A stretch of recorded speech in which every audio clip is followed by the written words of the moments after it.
The UN Security Council is said to be meeting shortly in New York in an emergency exceptional session on the current crisis that is unfolding in eastern DRC after an M23 rebel advance near Goma killed at least 9 South African National Defence Force soldiers serving in both the UN peacekeeping mission, MONUSCO, and SADC's SAMIDRC. The 3 Malawian soldiers deployed with the SADC mission were also killed in the clashes. The Council moved its emergency session a day earlier after it was originally due to meet on Monday on the same matter. SABC News understands that the DRC's Foreign Minister Therese Wagner will attend the session in person after Kinshasa requested the meeting, while South Africa's Ambassador Mathu Joyini is also expected to make an intervention. Well, this was the UN spokesperson on Friday.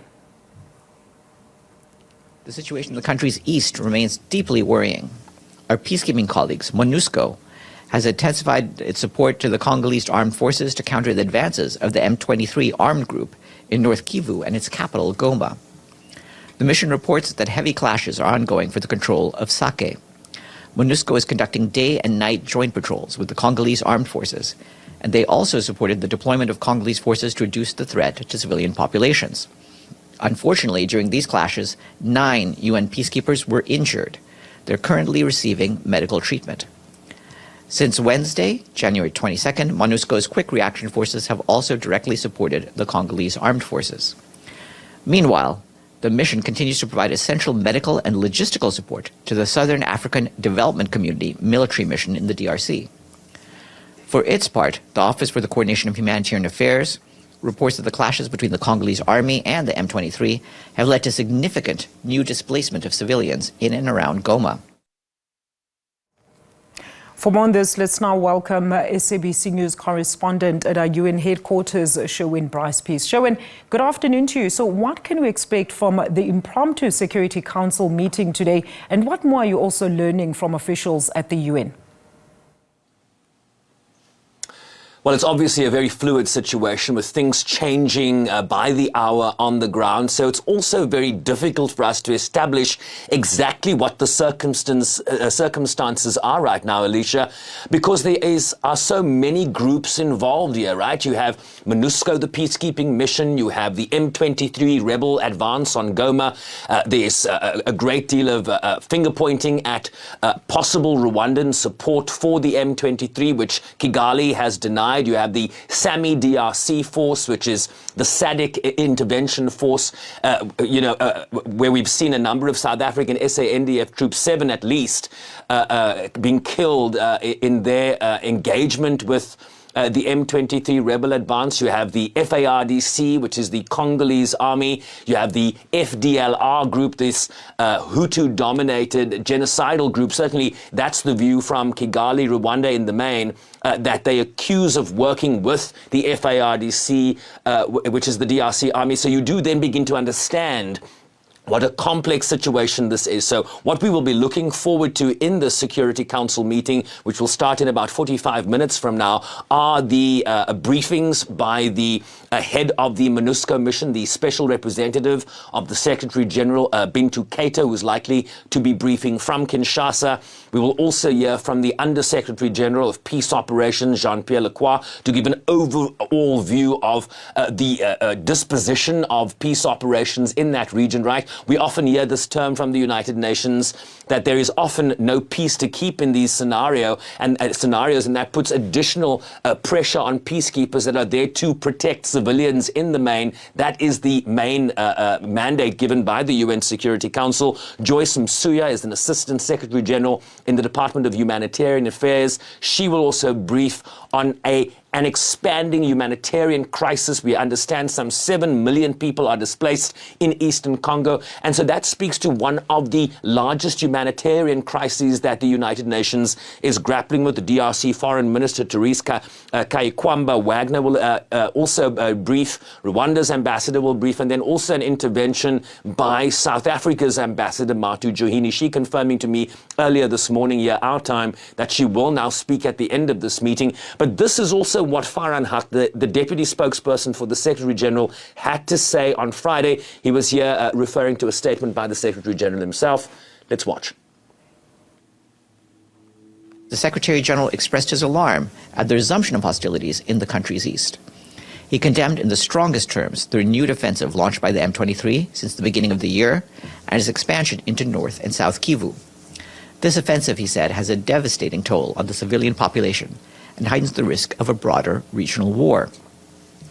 The Secretary General calls on the M23 to immediately cease its offensive, withdraw from all occupied areas, and abide by the 31st of July 2024 ceasefire agreement. The Secretary General also said that he is deeply troubled by the most recent report of the group of experts concerning the presence of Rwandan troops on Congolese soil and continued support to the M23.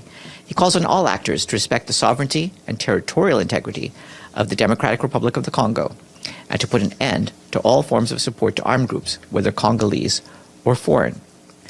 The Secretary General reaffirms his unwavering support for the peace efforts led by President João Lourenço of Angola to de-escalate tensions between the DRC and Rwanda, and commends him for the progress made so far. Alicia, the Secretary General also urging all parties to uphold human rights and international humanitarian law, including by ensuring immediate and unfettered access to populations in need of humanitarian assistance and respecting the civilian character of internally displaced persons. Unfortunately, this is a constant refrain. Depending on which crisis you're dealing with, calling on parties to respect the tenets of international law, international humanitarian law, which we often see, Alicia, falling by the wayside in these types of conflicts around the world. And we've been reporting, Sherwin, while just about 30 minutes ago, the rebels, the M23 rebels, were making inroads about 2 kilometers from the city of Goma there. So what do we know more about Rwanda's support for the rebel M23 group? And what are some of the key countries also saying about this, Sherwin? Well, in the main, Kigali, Rwanda is saying they are not in support of the M23 rebels that are advancing on Goma. And if you look at Goma, it is strategically a city in eastern, it's the capital of North Kivu, and it is essentially positioned on the border with Rwanda. So it's literally a kilometer or 2 away from the border. So if Rwanda were in fact supporting the M23 rebels, being able to funnel RDF forces into eastern Congo would be an easy exercise, given just how easily accessible the border, the Congolese border with Rwanda is to those RDF troops. We received a statement from the United States State Department on January 15th this month, and they were reacting to a December panel of experts, a group of panel of experts report that is appointed by the UN Security Council to monitor the situation in the DRC on its behalf. And this is what the US statement says. The United States is deeply concerned by the findings of the UN group of experts in eastern Congo. The report aligns with the US's findings and accurately identifies the source of the conflict in eastern DRC. The sources, The United States condemns the unlawful presence of several thousand Rwandan troops in DRC, as well as Rwanda's support and direction of the UN and US-sanctioned militia group M23. It also condemns the report's documents that the DRC armed forces continued systematic cooperation with the US and UN-sanctioned Democratic Forces for the Liberation of Rwanda, which is the FDLR rebel group, which is largely recognized as a Hutu group that Rwanda sees as genocidal intent, given the long-standing issue between Hutus and Tutsis and the genocide in Rwanda. So the US is saying Rwanda is backing M23. The United Nations group of experts is saying that Rwanda is backing M23. We are also hearing that the DRC is accusing Rwanda of doing the same. In fact, we are getting reports that the DRC has recalled all its diplomats from Rwanda. So you are seeing a fraying of relationships, diplomatic in the main, between M23, between Rwanda and the DRC. And so it's going to be very, very interesting, Alicia, and I've lost my connection to you here. It's going to be very interesting to hear the positions of the DRC government and the positions of the Rwandan government, and also to hear South Africa's response here, right? They've lost 9 troops here, part of SAMIDRC, part of MONUSCO. So it's going to be, there are going to be very key interventions here from UN officials, from diplomats, from South Africa, that will really paint a broad picture of where we go from here. And Angola's intervention in terms of being the lead mediator appointed by the African Union is also going to be key here. But the losses being experienced by troops seeking to arrest this conflict. There's a plethora of rebel groups in eastern DRC, the SAMIDRC force suffering some heavy casualties. There'll be real questions about capacity here in terms of whether they have access to the right kinds of munitions, the right sort of military equipment, because clearly the M23 appear to be capacitated here with arms that are, that is really impugning the ability of SAMIDRC to perform here. So I have lost my connection. I won't be able to hear you right now, but certainly this meeting starting in the Security Council at the top of the hour, 5 p.m. South African time, and SABC News will certainly be there and bring portions of that live. Certainly, UN Secretary General Antonio Guterres there also saying there are fears that this conflict in the DRC could spark wider regional conflict, and that was his statement yesterday. That is SABC News correspondent live to us in New York, Sherwin Bryce-Pease.